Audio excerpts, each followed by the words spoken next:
be introducing our very special guest. And so, without further ado, we will get started. Ray, are you ready?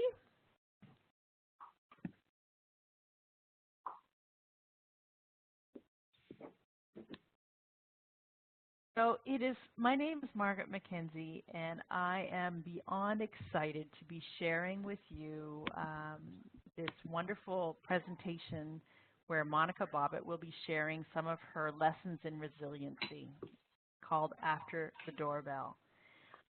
This is a guest speaker who's a blogger who's very well known, and we're excited because it's a partnership. This presentation is based on a partnership with Halifax and Region MFRC and True Patriot Love Foundation, and it's bringing people together from all across our great country. I would like to introduce you to Padre Ray. He's known Monica for almost four years now, and he's part of her community. They're like the twins on Arnold Schwarzenegger and what was you were saying, Monica? Oh, Danny DeVito. Danny DeVito. One's tall and one's little, and they're just really great friends.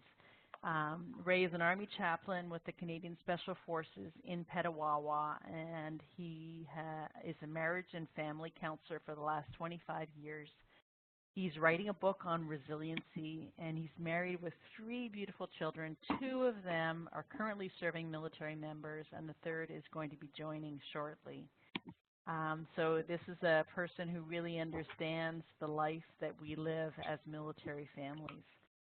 So I'm going to give it to you, Padre Smith, to introduce our very, very special guest speaker.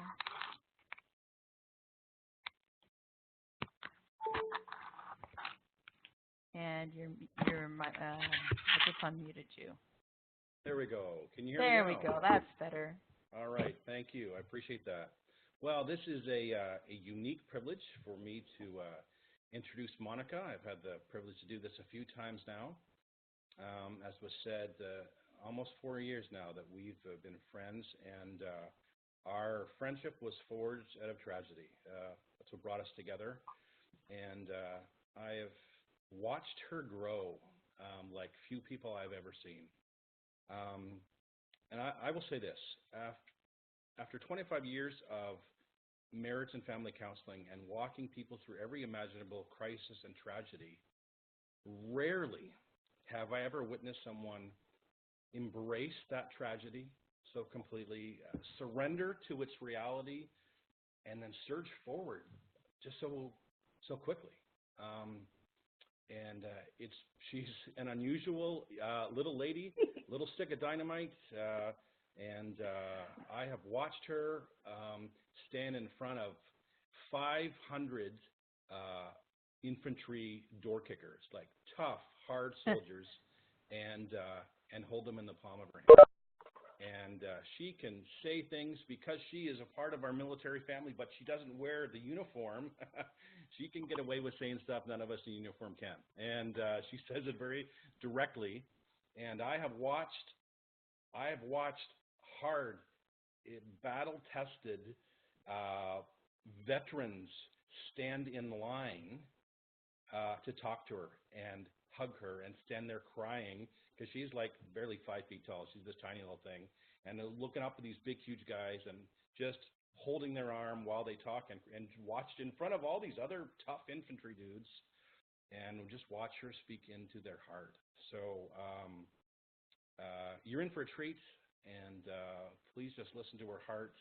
And I would say the one thing that continues to inspire me, the takeaway that I get from her every time is that pain is absolutely inevitable because sometimes life just sucks, but misery, that's always optional. It's always our choice. So, ladies and gentlemen, it's my privilege to introduce to you my very good friend, Monica Bobbit. Take it away, sister. Thank you, my friend.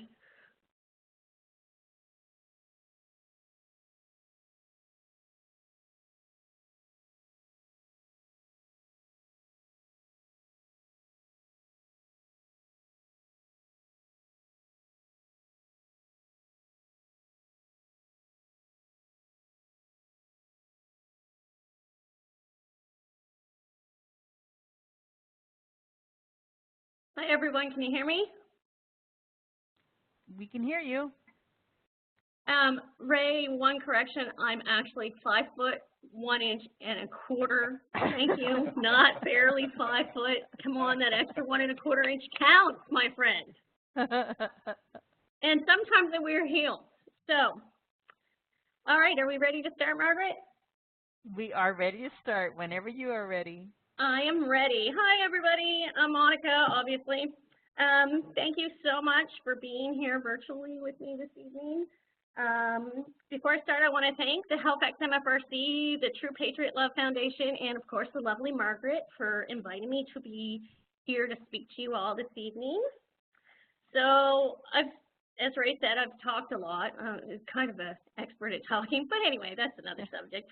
But this is the first time I've ever done it virtually, so you're going to have to bear with me because it's a brand new experience. And I need notes because I tend to go off on a little bit of a tangent. You know, I'm a maritimer and we tend to do that sometimes. So if you see me looking at my notes, that's why.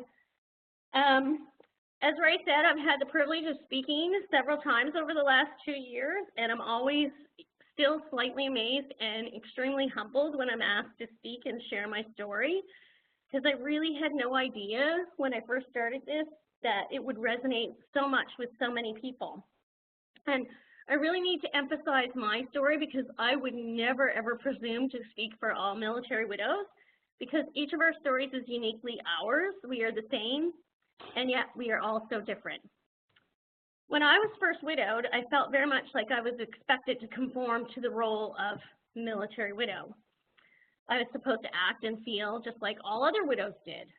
But the truth is, we aren't all the same. There is no such thing as a typical military widow, and if there was, well, I probably wouldn't be it anyway. Shortly after Dan died, I started writing my blog, A Goat Rodeo, to help me process my grief. And if you were wondering why I chose A Goat Rodeo for the title, it was one of Dan's favorite expressions. So whenever things were all balled up at work, which we all know never happens, right? He'd say it was a goat rodeo. Well, actually, he'd probably say it was a goat freaking rodeo. And that, to me, seems like a really appropriate way to describe my life as a widow. And my life really is a goat rodeo, by the way. At the time, it never occurred to me that anyone would read it besides my friend and family, because that's kind of what they have to do. And I never thought that anybody would find it particularly inspirational or interesting, for that matter, because I don't think my life is really that interesting, but apparently it's amusing. Padre Ray was one of the people who read my blog. He felt that it would be helpful if I shared my story with soldiers and their families. I want to say, though, when he first asked me to speak to 3RCR, I thought he actually meant like a small professional development session. So I said yes, because I'm thinking 30 soldiers. And then afterwards, he told me it was the entire battalion. I was like, oh, okay. I wasn't as sure as he was, but I was concerned that they wouldn't find what I had to say relevant to them or their lives. And I discussed these concerns with him, and he assured me that they would indeed find value in what I had to say, and hopefully you will too. Because the lessons I've learned over the last 4 years, they don't just apply to the loss of a spouse, they can be applied to so many difficult circumstances. Difficulties that some of you may have personally faced in the past, or maybe right now. You might have lost a child, or a parent, or a friend. Perhaps you've been through a difficult divorce, or you're battling alcoholism or addiction, or someone you know is suffering from depression or cancer, and that is such a nasty, terrible illness. And I have a complete different understanding of cancer now because my dad just died of cancer last August after a 7-month battle, which is absolutely horrendous.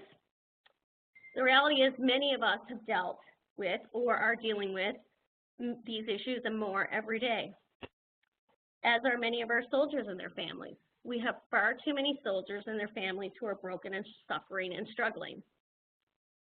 In the 4 years since Dan's death, and it's kind of weird for me to say 4 years because it seems like forever, but just yesterday at the same time, I've learned more than I ever wanted to know about grief and loss and mourning and acceptance And in that process, I've learned a little bit about resiliency. The military spends a lot of time preparing soldiers to go to war, but not much time is spent preparing wives to become widows. They don't actually issue us joining instructions when we are widowed. I was a military wife for 20 plus years.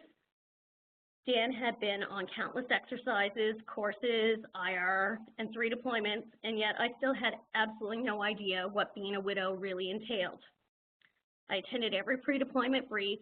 I knew all about SISIP and family care plans, and I had all of the emergency contact info.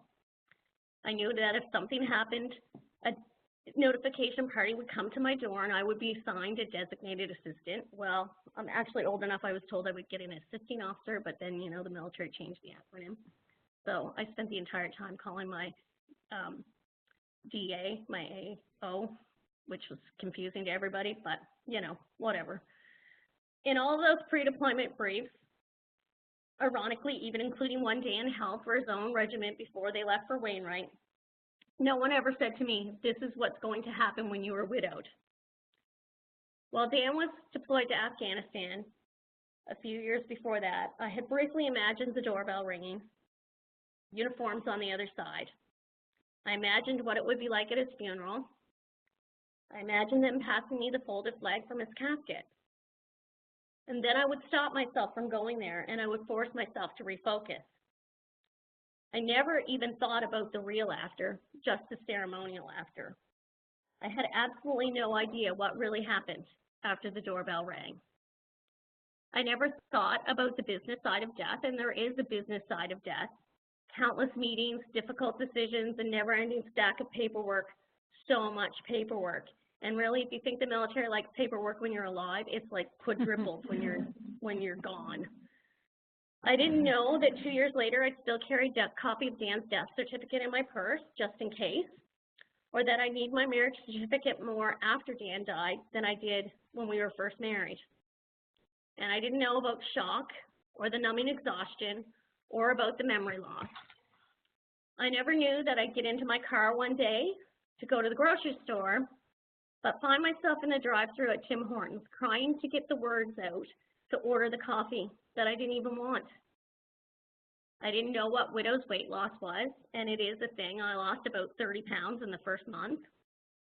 Or about widow's humor, and you've probably already kind of figured that one out a little bit tonight. Or about the judgment I would receive as a widow.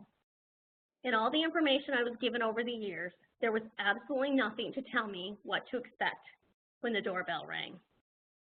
I had to figure that out for myself as I went along. As I searched for information on what to expect over the next year, incidentally, there is no what to expect when you were widowed. Somebody probably should write one of those. I discovered that most books and websites are written for older widows. I did find one book with a short chapter on challenges, some of the unique challenges facing a younger widow, such as single parenting and dating, and another that very briefly mentioned war widows. Apparently they do better because they have a built-in squad of cheerleaders.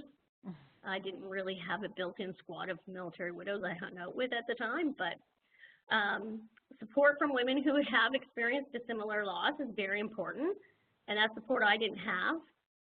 At any rate, I'm not a war widow, I'm an accidental military widow, and mercifully, Dan was the only one killed in the accident, so there was only one of me. There really are no rule books on how to move forward with life after loss. It's up to each of us to find our own way forward. I have discovered over the last 4 years that as much as many people want to talk to me about what I've been through, there are almost as many, most of whom are younger wives, who don't want to talk to me about it at all. The truth is, they don't want to hear about what I have to say because then they would be forced to acknowledge that it could happen to them. And that is a very scary thought. I get that. I used to be one of those wives too. I often feel like I am a dark shadow in a room. I'm hushed silence and pitying glances because I represent what could be. In our society, death and grief are often viewed as taboo subjects, and this is especially true in the military community. The truth is, death is an inevitable part of life, and yet it is a subject so many of us are reluctant to discuss. We avoid the topic because it's uncomfortable and because it makes us sad. No one wants to think about someone they love dying. Death is a very sobering thought. But it is also a reality we all will face at some point in time. If we are fortunate, it is a reality that won't happen until we reach a ripe old age. But of course, most of us won't be that fortunate. Death rarely comes to visit us to take us gently in our sleep when we are 100. It often sneaks up when we least expect it. Sometimes it even comes on an ordinary May morning when we are 43. Because we are so uncomfortable talking about death, we are also uncomfortable talking about its companion, grief. When someone is grieving, words can seem so inadequate. We struggle to find the right words, and sometimes we end up saying completely the wrong words. Some people are so scared they will say or do the wrong thing, they purposely avoid the bereaved person, thinking that's better than saying the wrong thing. It's actually not better. It's one of the worst things you can do. Avoidance is hurtful and confusing to someone who is already dealing with so much. I've actually had this happen to me. I have a couple of friends who've barely spoken to me in the last 4 years, which I never thought would happen. I never thought my friends would avoid me because I was a widow. I also never expected the judgment and scrutiny I would face as a widow. All of a sudden, everyone seemed to have an opinion about how I should grieve and how I should live my life. Ironically, none of them had experienced a loss like mine. But I am a widow, and widowhood is obviously a life sentence to guilt and unhappiness. Evidently, I missed the memo on that one. Maybe if the military had issued me joining instructions, I would have gotten it. I've realized that all widows are grouped together in a neat little box called widowhood. Even though we're all different and each of our lives are different, we're all supposed to think and act the same. Now, this may come as a shock to you, but probably not now. I don't much like the widowhood box. I don't like being told how to grieve my husband. I didn't like being told how and when I could move forward with my life because apparently I needed somebody's permission. For months, every conversation, every message, every day was about Dan's death and him being gone. Instead of grieving widow, I often found myself in roles of grief counselor, constantly consoling others. I began to feel like I was carrying the grief of 100 people, and it was suffocating me. I knew I couldn't carry that burden any longer, and really it was never my burden to carry. I was so tired of talking about how awful my life was, but some people couldn't talk to me about it enough. Often, I think it was their attempt to help me prepare for what the future was going to be like, as if I didn't know. As if I didn't know how hard it was, as if I wasn't the one living it. You will be so lonely without Dan. The first year will be hard, but the second year will be even worse.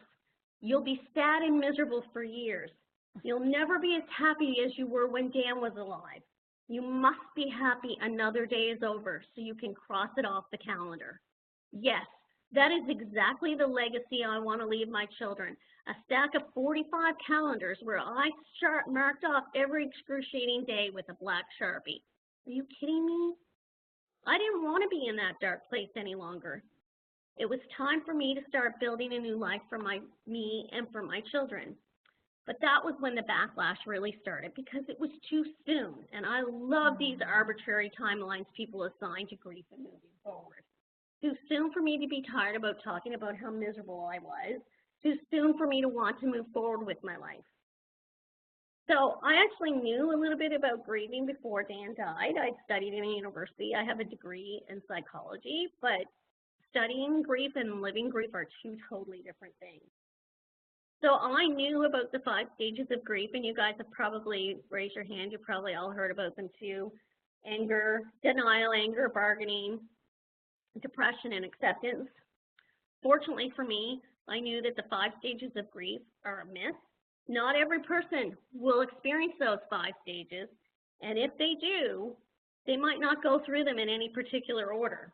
And yet we are told that we must go through those stages, and if we don't, then there is something wrong with us. So many people are still so influenced by the myth of grief. When I made the choice to be happy, they said I was in denial or that I was rushing my grief. When I said I wasn't angry, they assured me that I would be. When I said I didn't feel guilty, you know what they told me? You will eventually. They seemed to have all the answers, and yet how could they? They hadn't been through what I'd been through, and they weren't me. No two people will ever experience loss in the same way. We can never truly understand someone's loss unless we suffer a similar loss. And even then, our grief will be different. When you are told something over and over and over again, you start to believe that there's something wrong with you. So I began to doubt myself. I went to a counselor because I began to believe there was something wrong with me because I wasn't angry, because I didn't feel guilty, because I wanted to be happy. So think about that for a minute. Just stop and think about that. I thought there was something wrong with me because I wanted to be happy again. I never told those people how they made me feel, but I should have. Because really, everyone needs to know when they're being an asshole. And they also need to know how damaging their words are. So what I should have told them was this. When they told me my life was going to be awful, they took away my hope for the future. When they told me I must feel guilty for being happy, they implied that there was something wrong with me or wrong with me for wanting to be happy. When they told me how I should feel, they invalidated everything I was feeling. At the very worst time of my life, they pushed me down. Sometimes the things that hurt you the most teach you the greatest lessons, though. So today, you know what? I would thank them for the lesson in empathy and compassion they have given me. Their negativity made me a stronger, better person. And of course, there was absolutely nothing wrong with the way I was grieving at all. I was grieving in the right way for me. It just wasn't their way. I have learned since that I'm an activity-oriented griever. Activity-oriented grievers direct their energy towards what needs to be done. And they tend to immerse themselves in activities such as writing, talking about what happened, advocating, physical activity like running and walking. Those are all the things I did. And those are all the things that actually made me more resilient in the process. Margaret, do you have something you'd like to add here? Yes, well, just before you talk about resilience, in the chat, if you could just please put down how you build your own resilience. How do you build your resilience?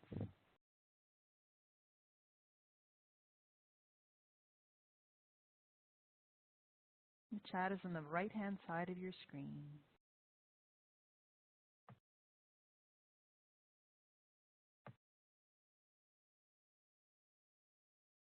Run, all the running. Yeah, that's so important to be physically active. Excellent. Well, we'll keep looking at the chat, so if you wanted to add anything more about resilience, feel free. And I'll pass you back the ball, my dear. Awesome. Resiliency is a very hot topic these days. It's like the mot du jour. Oh, can you hear me now? Yes. I was saying resiliency is a really hot topic these days, it seems. It's like the mot du jour, right? It's popular because resiliency is so important. And we talk about it, you know, we've all heard about it. And the best way to describe it is it's like those rubber bands right there on the screen. It's our ability to bounce back from adversity or trauma. So some people are more naturally resilient than others. It's just part of their personality makeup. But everybody can build their resilience.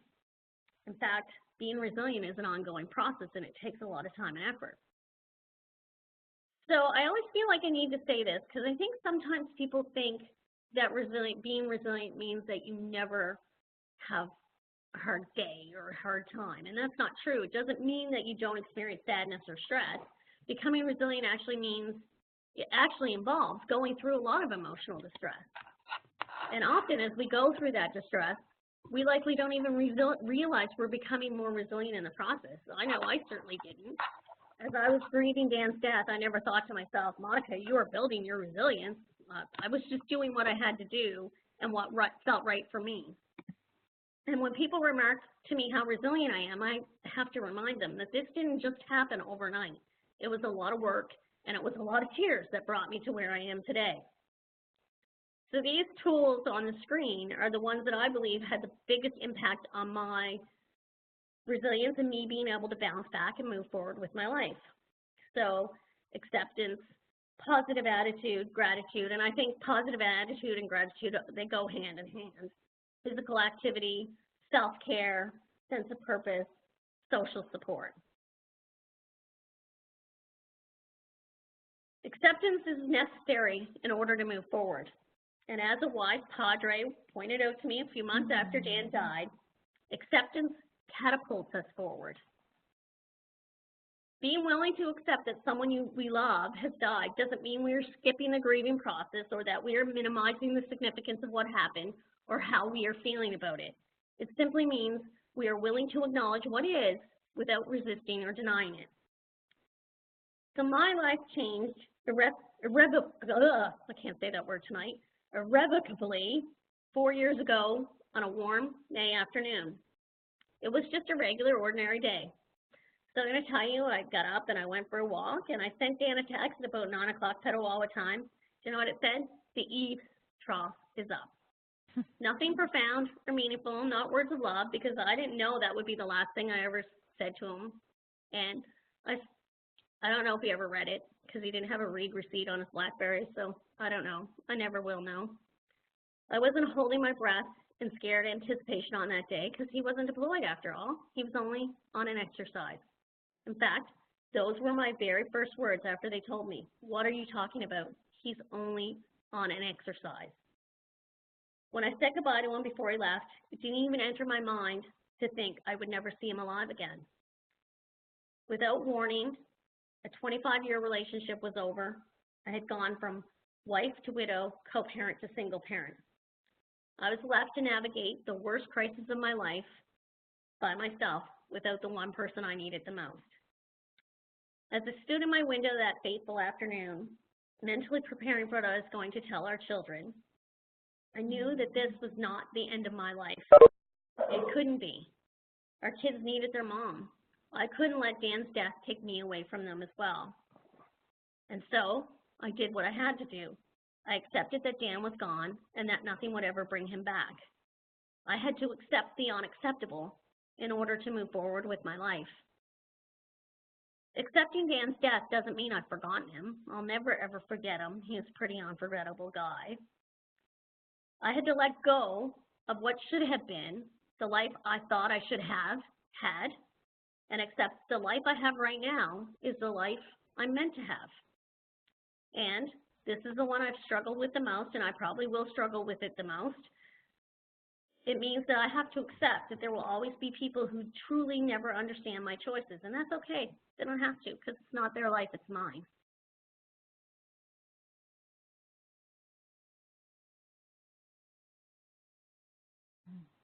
Tragic, terrible things happen to good people, things we can never foresee or expect.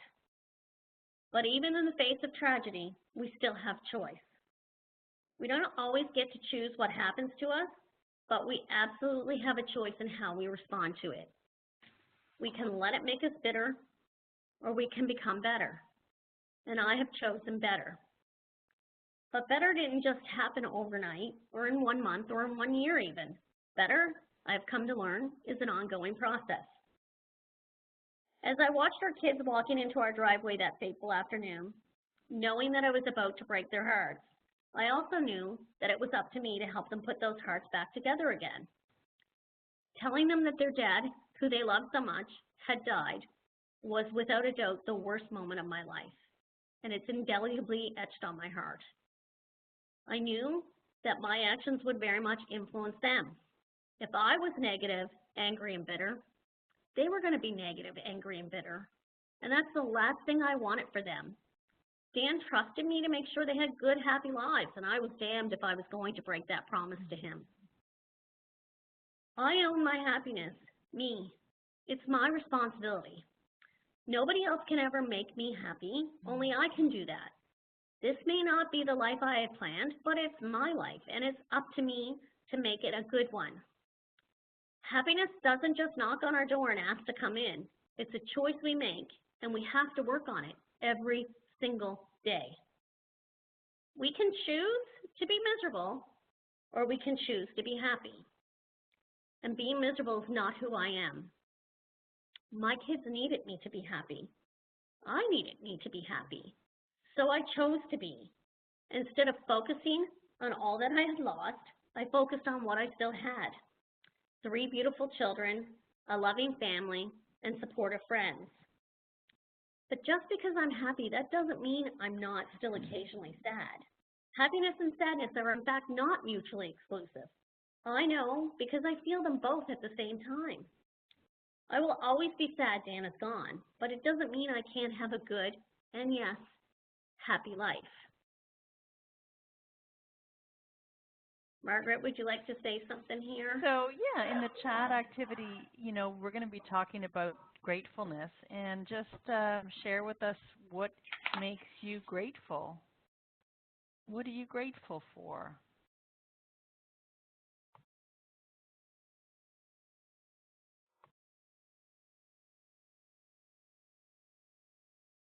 Monica, the messages that you're giving us today about resilience and happiness as a choice is so important for so many parts of our lives.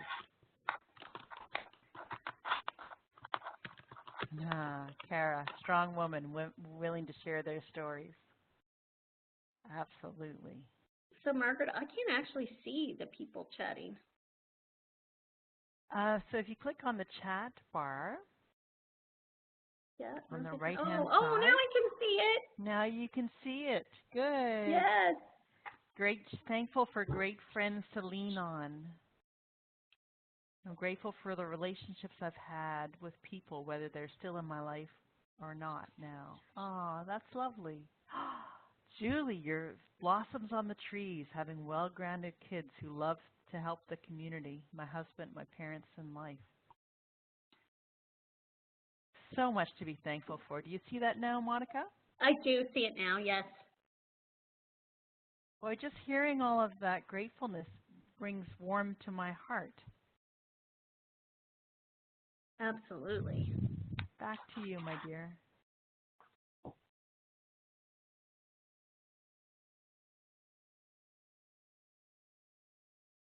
Am I here?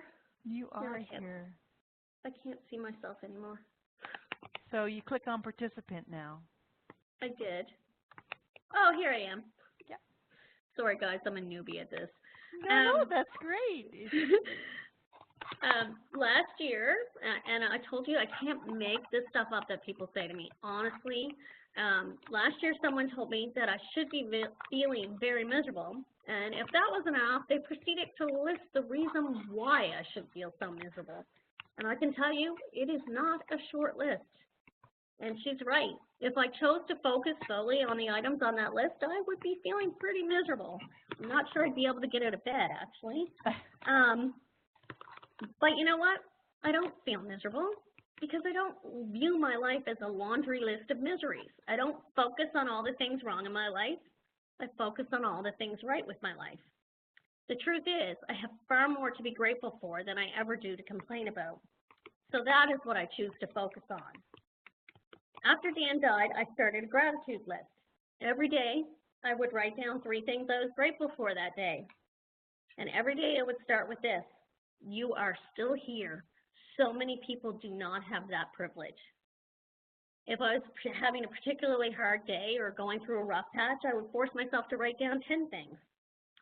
And I'm not going to lie, coffee made it onto the list every single day. I'm just going to be honest about that. The more I practiced gratitude, the more I realized just how fortunate I really was. So last year, I challenged myself to a year of being grateful. Every day, I shared publicly on my blog one thing I was grateful for.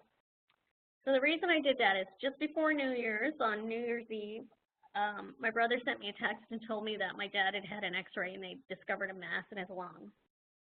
And I knew intuitively that it was going to be cancer and that it was going to be a very difficult year because my dad had been a voracious smoker when I was younger, and he'd also been an electrician, so I just knew. And I wasn't wrong. So my year of being grateful actually ended up helping me cope with the stress of my father's illness and death. So the picture on the screen, those are some of the highlights of my year of being grateful. So the guy in the picture with me, he's actually a 93-year-old World War II vet that I work with at the Legion. He's an amazing man with some incredible stories. The picture in the center is the moon that shone the night my dad died. My friend's brother's a photographer and took that and sent that to me.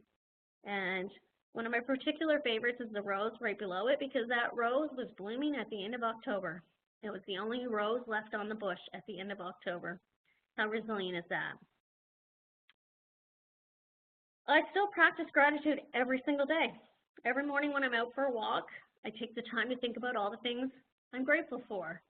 So today I can tell you I was walking in the pouring rain. I mean, it was pouring buckets. The dog didn't even want to walk. She wanted to come home, but I'm like, no, we're going. We're just getting this done. And we passed a little boy who was out with his mom, and he was not even 2 probably, and I could hear him giggling as I came along, squealing with delight as he jumped in and out of the mud puddles. And I'm so grateful I got to see that little guy because he was cute as a button, but he also reminded me to take joy in the simple things, like puddles on a rainy day. And I walk every single day in the pouring rain like today, shine, snow, sleet. I do draw the line at -20 though, because I have my limits, and it's freaking windy here by the minus basin, so this doesn't happen. And exercise is one of the best therapies you can ever do to help you cope with grief or stress. 3 months after Dan died, I had an appointment with my new doctor, and he told me the best prescription for an antidepressant he could ever give me was to get out and exercise and get fresh air. He said, get out and get moving. So that's what I do. He was not wrong.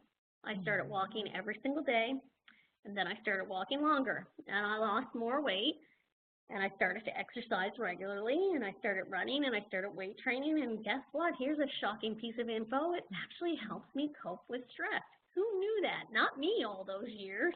So now whenever I find myself stressed and overwhelmed, I automatically lace up my shoes, and I hit the trails. Margaret, I think you have something to say here. I'll pass you I do, yeah. So we're going to try something a little bit different here. We're going to try putting out a poll.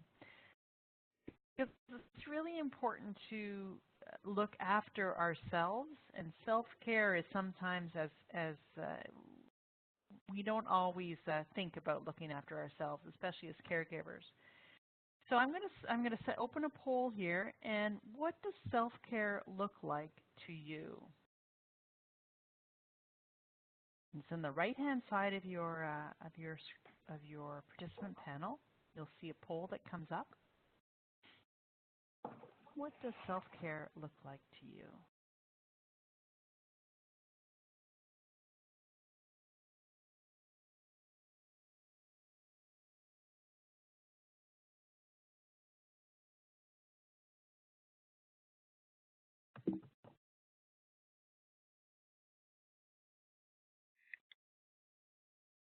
There we go.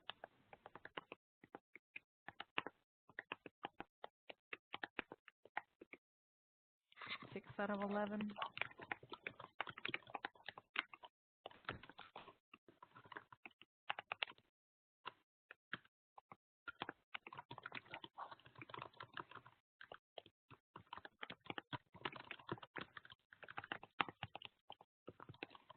I love the sound of the tapping.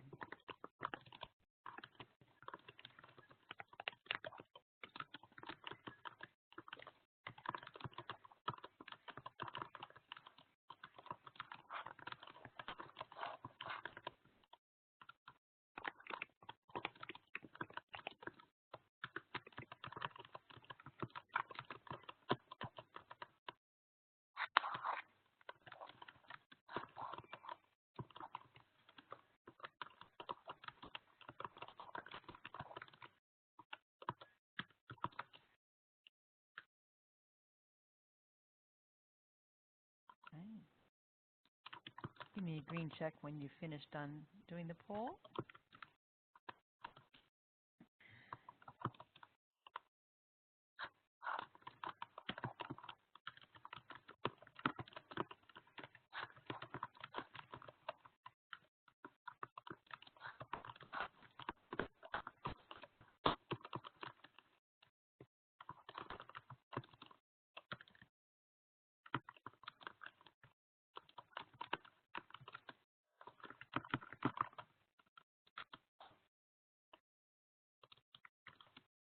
And we're going to close the poll up.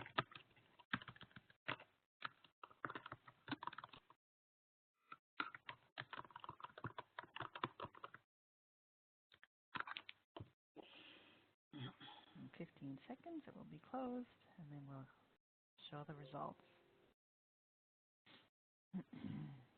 Oh. 4 seconds.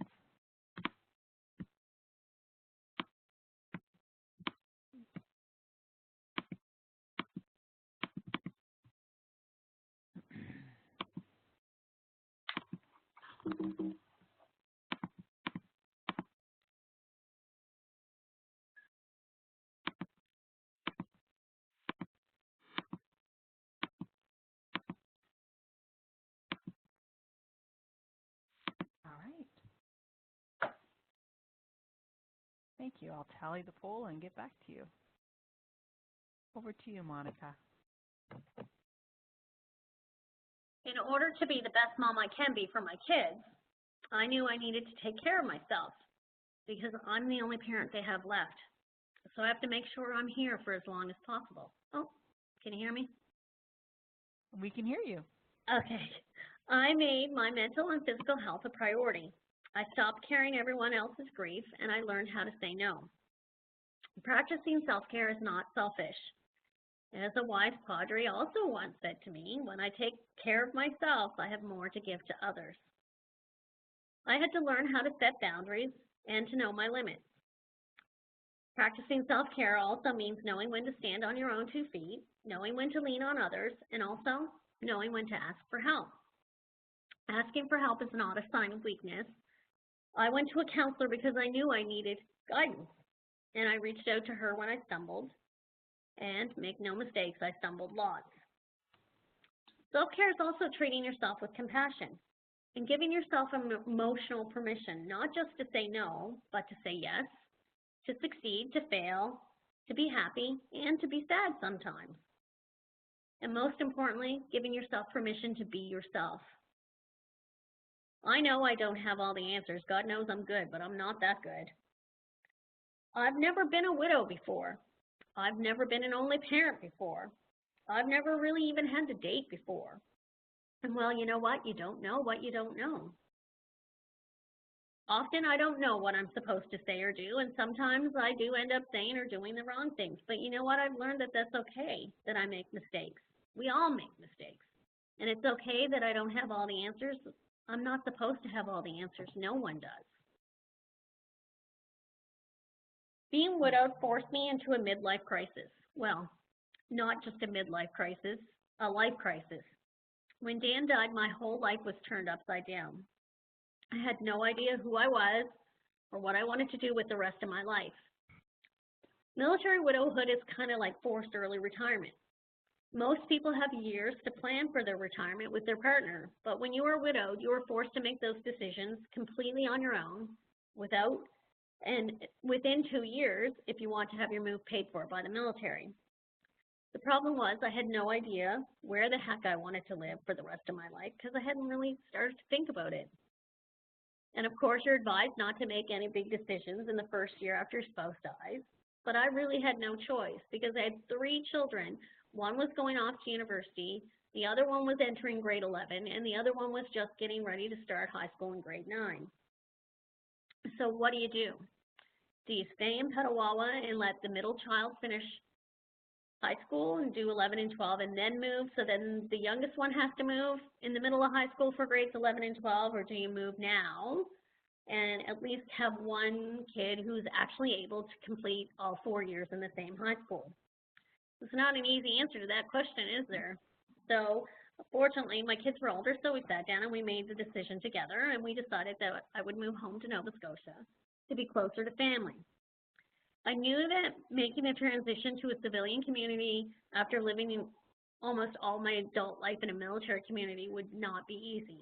I knew that I would miss the sense of community and family, and I also knew I was going to be at loose ends while I was waiting for my house to be built. So I decided to be proactive. I knew I wasn't ready to go out and work full time, and I wasn't even really sure what I would do work-wise. So I decided to volunteer because I had to do something.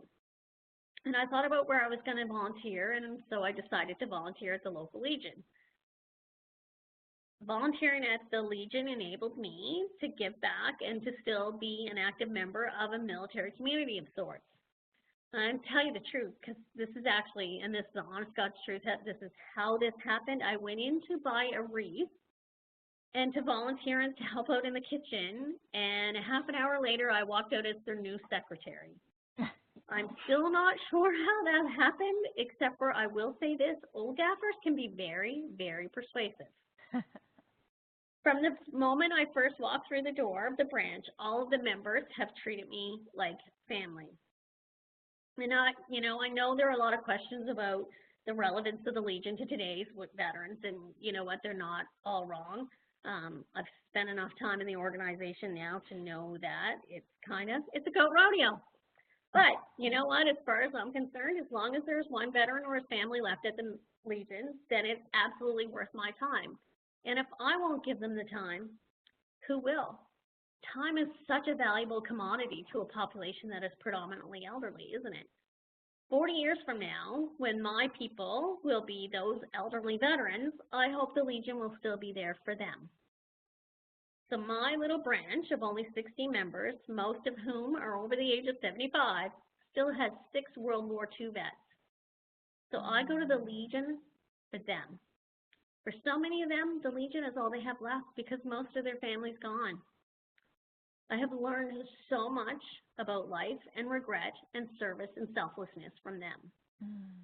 Volunteering at the Legion gave me a sense of purpose when I was lost, as did those 3 beautiful, almost perfect children of mine there in the picture. They're pretty awesome. And the other thing that gave me a sense of purpose is writing and speaking. It's given me a tremendous sense of purpose. I honestly consider it a privilege to be able to share my story with others. It's an incredible thing to know you have touched others and made a difference in their lives. And I was recently able to reach out and expand that to include a support group for widows in Canada, for widows and widowers in Canada, because I realized that there's actually a lot of veterans out there who are widowed and they're lost because they don't know what to do without their wives, and they didn't have the same community that I had. So I remember how lost and alone I felt in those first few months after Dan died. And you know what? I don't think anyone should have to walk this journey alone. So we've done that, and that's already made such a difference to so many people, and that's just amazing to me.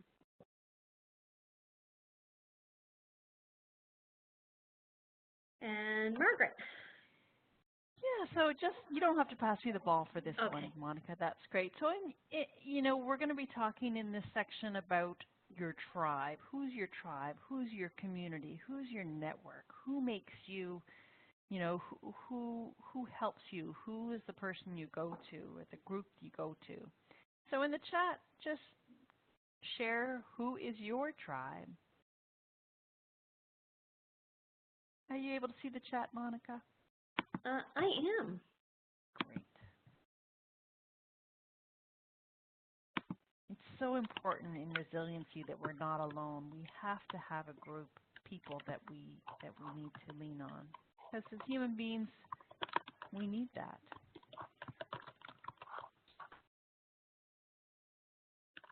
Running buddies and your church friends. Nice, Michelle. And your mom.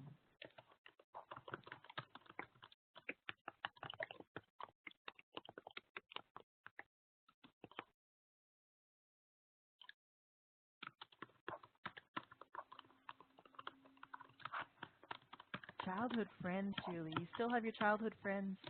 We've moved around so much I don't have as many. That's cool.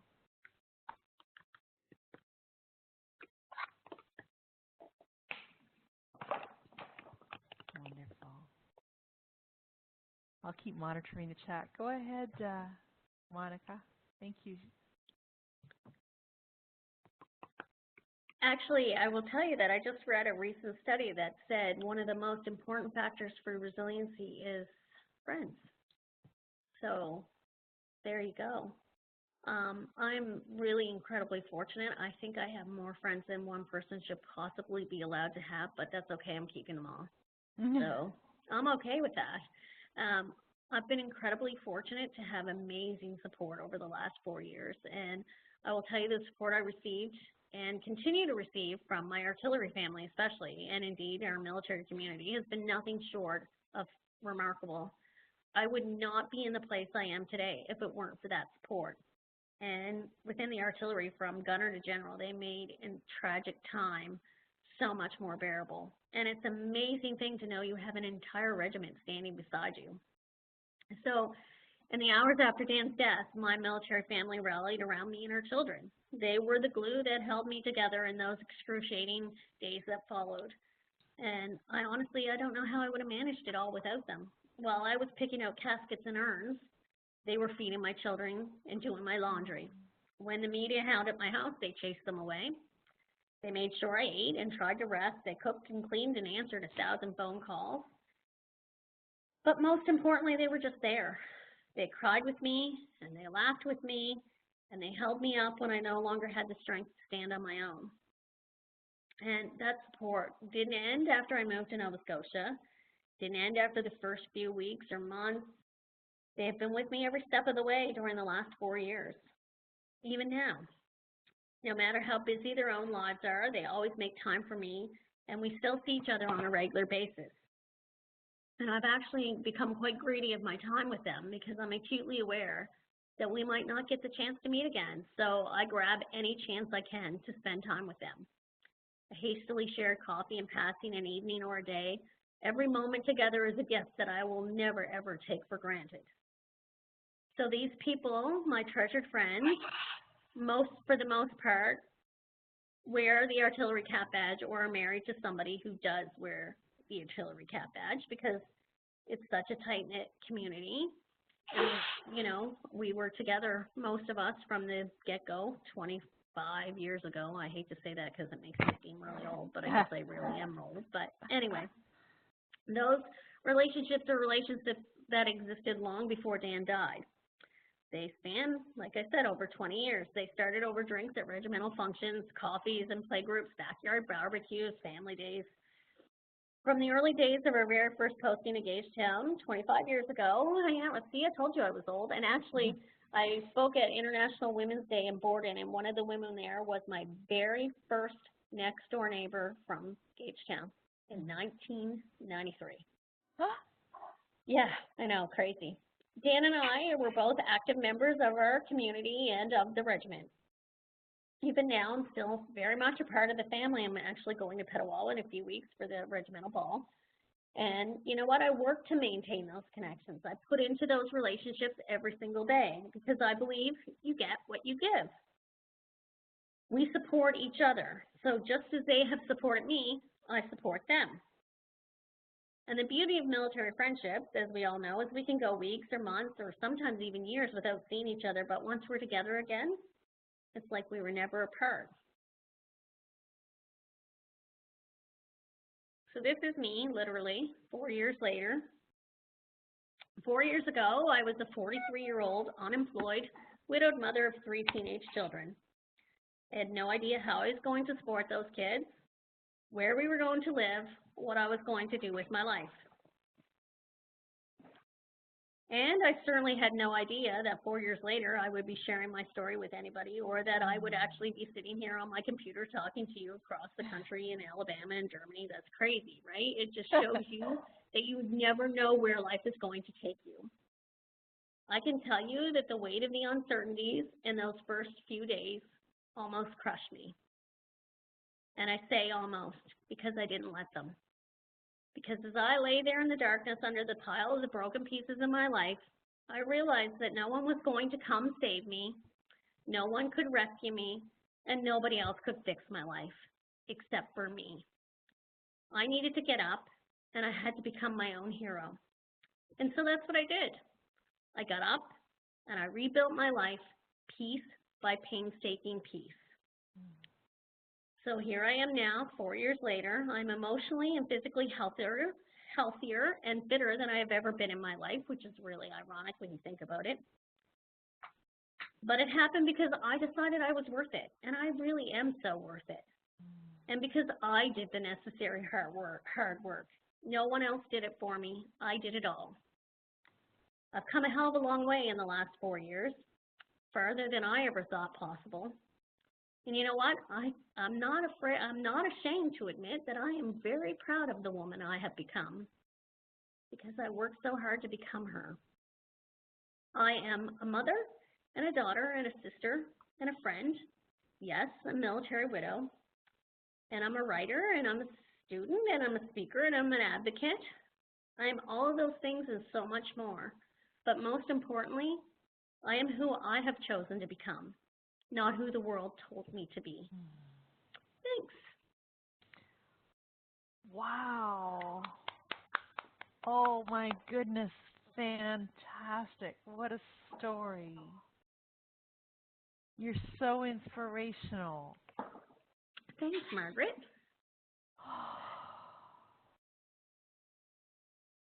I'm just going to take a minute here.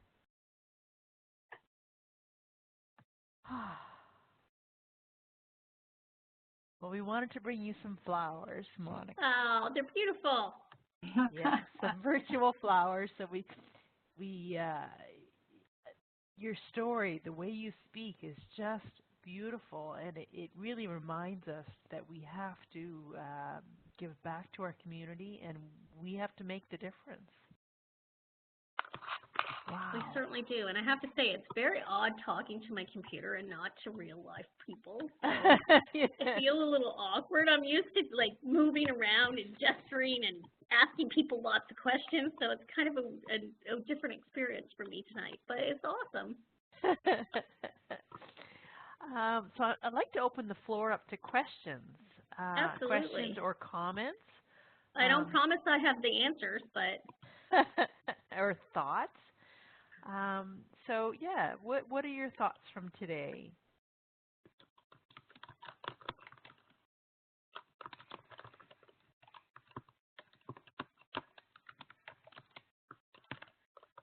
Fantastic, little buddy. We're going to do something a little bit different, I think, because we have a nice size of group right now. So what I'm going to do is I'm going to put a new slide sheet on, and I'm going to ask you to take your arrow at the top left-hand side of the screen and choose a spot on the whiteboard. Great. So your arrow is on the top left-hand side of the screen. And if you're having problems finding it, just unmute yourself and let me know, and I can help you. There's Christina's. Good. I feel like I'm romper room. I see Kara and Michelle. Do you have now a I'm mirror? dating myself. There's Padre Ray. Wonderful. I'm not sure we should let Ray ask any questions. And so what I'd like you to do, Eric, do you have your pointer? Nina? Grab your pointer and claim a spot on the board, and then just use your text tool to write a question or a comment or a thought or an aha moment from today. What was your aha moment? Or a question or a thought? And then give me a green check when you've written something down.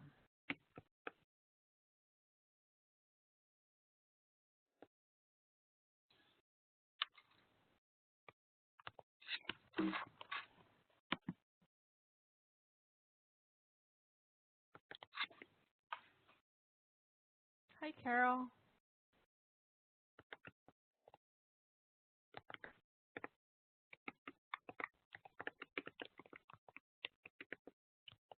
Thanks, Julie.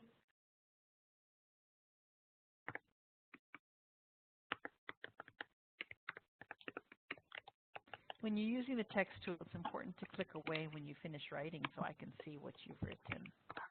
It absolutely is, Julie. My best friend just went through an incredibly difficult divorce, and I had no idea how traumatic it was.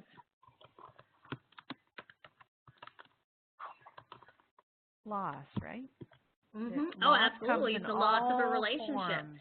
Right. Yep. And you know what? You grieve the loss of your marriage from a divorce just like you do when somebody dies, right? I mean, it's a humongous life adjustment and transition.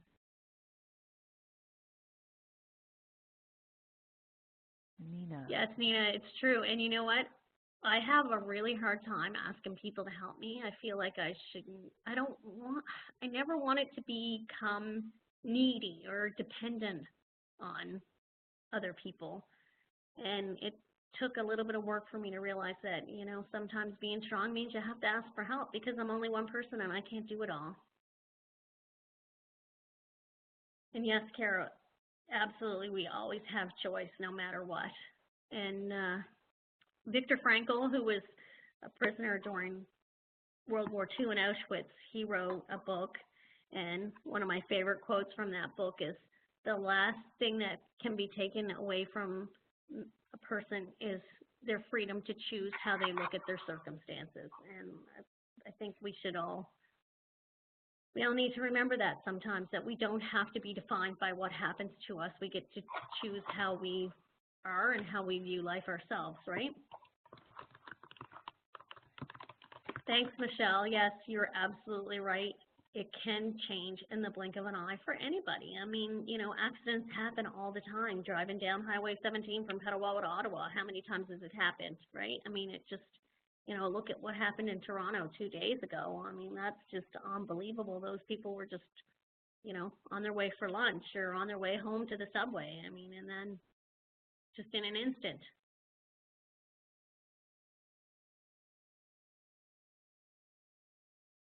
It is sad, Eric, I agree. And a lot of people don't know where to turn, right? And it's hard to, how do you ask? Some people, you know, they're almost ashamed to admit that they need help, and you should never be ashamed to ask for help or to admit that you that you need help. I know I am not 5'2", Ray. I never said I was 5'2". I said I was 5'1 1/4". Thank you very much, Padre. Christina, if you've written, just click somewhere else on the screen so we can see what you've written. There we go. Thank you, Christina. Yes, we are absolutely in charge of writing the end to our story. And you know, one of my other favorite quotes is, "Your life is your story. Edit well."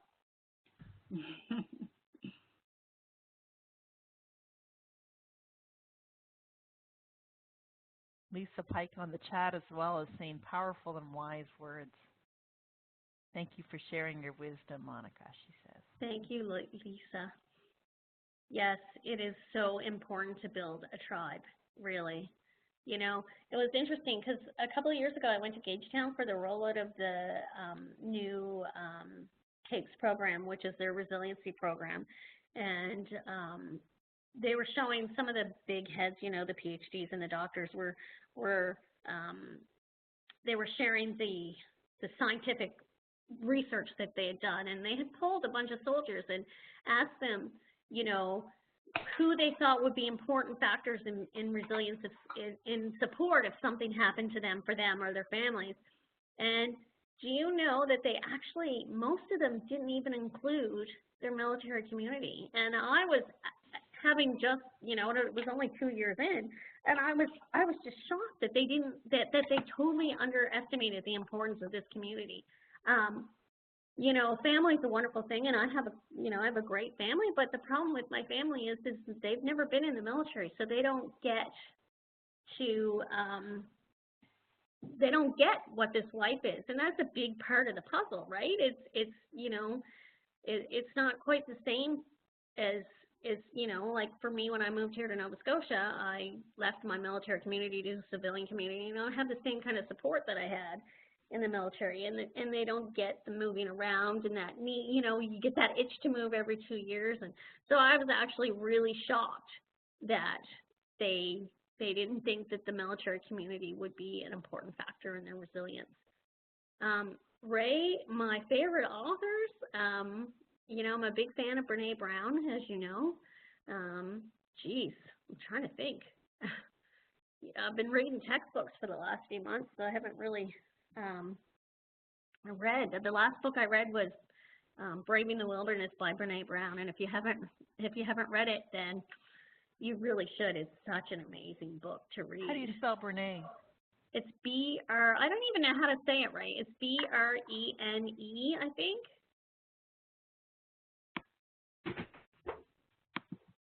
And what was the name of the book you read? Braving the Wilderness.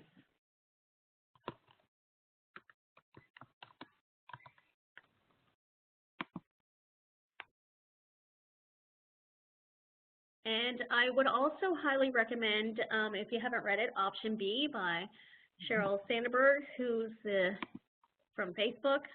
She lost her husband a few years ago, suddenly and unexpectedly, and she wrote a book about resilience. And you know, and I actually have to credit her because I think that's part of the reason why resilience has become, you know, such a big topic, is because she's really brought it kind of to the forefront with the publicity from that. So.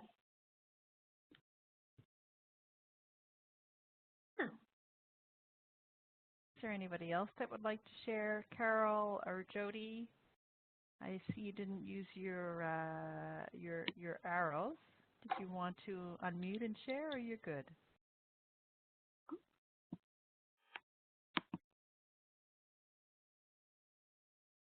Wonderful.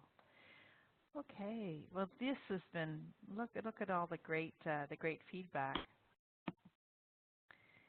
So, Monica, your Goat Rodeo blog. Yes. Here's where they can reach it, where they can reach you, yeah. Right? Yeah. And I also have the Facebook page that goes with it. Excellent. And so when you leave the session today, we're going to be on and we'll take questions as long as you want. But when you leave the session, there'll be an evaluation. If you could please fill that in, that would be really wonderful, because that will help us to continually improve our sessions. Again, I want to thank Monica. You did a phenomenal job in a presentation. I'm so honored and pleased to have met you. I feel like I know you just by the practice sessions that we've had. You're a real joy to work with. Thank you very much, Padre Ray, for introducing Monica today. Thank you for Halifax and Region Military Family Resource Center for hosting this in partnership with True Patriot Love Foundation. It truly takes a village. I like to say that, and that's just like having a tribe, right? It takes a village. Absolutely. And we're just really blessed to have so many people come show today, and thank you so much, Monica. Thank you for having me, and thank you everybody for coming to hang out with me. And we'll be around here if you have any questions. If you need to leave, that's okay too. Just click on the little X on the top right-hand side of the screen. But we'll be here until everybody heads out. So thank you. A huge applause. The little emoticons giving you applause there. Oh, awesome. Thank you. And I hope you enjoy your flowers. I hope you're not allergic to tulips. I love tulips. Yes, I do. Anything's possible in the interactive virtual workshop. That's right, exactly. When we do our graduation for our class, I shouldn't tell, I have 2 students on here. When we do our graduation, we have a smorgasbord feast as well, a virtual feast. Oh, that's funny. Yeah. And we had a Christmas party one time on the virtual. Anything's possible. Oh, it is. I love the virtual classroom. It's actually, we have it for my writing courses, but the courses I've been doing lately, they don't really use it a lot, which is I'm kind of disappointed, because it's all via discussion board, so we don't really get to talk to anybody. Oh, no. So it's just like Yeah. chats and discussions, Yeah, right? yeah. Instead of going into the virtual classroom, I was kind of hoping we would go in there a few times, but not so far. I guess it's kind of hard with writing classes too, though, because it's, you know, it's very independent, right? What are you doing, Thank you Carol? so much, Monica. Thank you, Margaret. It was a great evening. You're Thanks welcome. for being here. Thanks, Kara, for coming out. I really enjoy your Facebook, so I follow that as well on the Goat Rodeo, so that's Oh, been great thanks, as well. Thanks. Anybody that says Brene Brown, too, has me, so. Oh, well, isn't she amazing? See, that's how you say Brene, right? Brene, I think so, yes. Yeah, you know, it's one of those things that you stop and think about. I'm like, am I saying that right? Exactly. Yeah. Well, you get to just read the name. You don't have to hear, hear it. So, yeah, she's Yeah. awesome. And She Ray hasn't, asked me what authors, and you know, I have a whole list of them, but those are the only 2 books I can think on of the right now. Isn't that crazy? spot. No worries. But no, and I'm looking forward to us being able to put up the recorded session as well, Margaret, because I think that's going to be great, Monica, for more people to be able to see the session. I think that's going to be really fabulous. Yeah, no, it'll be awesome for sure. Yes. Yeah. Good life See me, reminders, you know? they can see me staring awkwardly at the screen. You did great in the virtual world. You did great. It's so different, right? When you're used to like seeing people and interacting with them. Absolutely. It's a totally new experience, but you did great. Oh, thank you. Have a great evening, ladies. Yeah, you Bye, too. Kara. Bye. Yeah, so when's the book coming out, Monica? Because old people like me like to hold paper. Oh, Ray, you are such a beggar for a Padre, aren't you? So all those blog postings could be easily put and bound into a book, a collection of blogs. Oh, well, so I will tell you this, because I'm on a little bit of hiatus from school, but I only have 1 course left, and then my final course is a minimum 50-page written project. Oh, wow. So when I get to Ottawa in the fall, guess what I'm starting? And I actually had to put in a couple of proposals as part of my last course. So, you know, it's in the planning stages, my friend. Okay, because not everybody is, you know, of the electronic age. It will happen. I think it's wonderful. It opens doors we've never had. There are people who still like to hold paper. Oh, I love absolutely. holding paper. There's nothing like having a book and a blanket.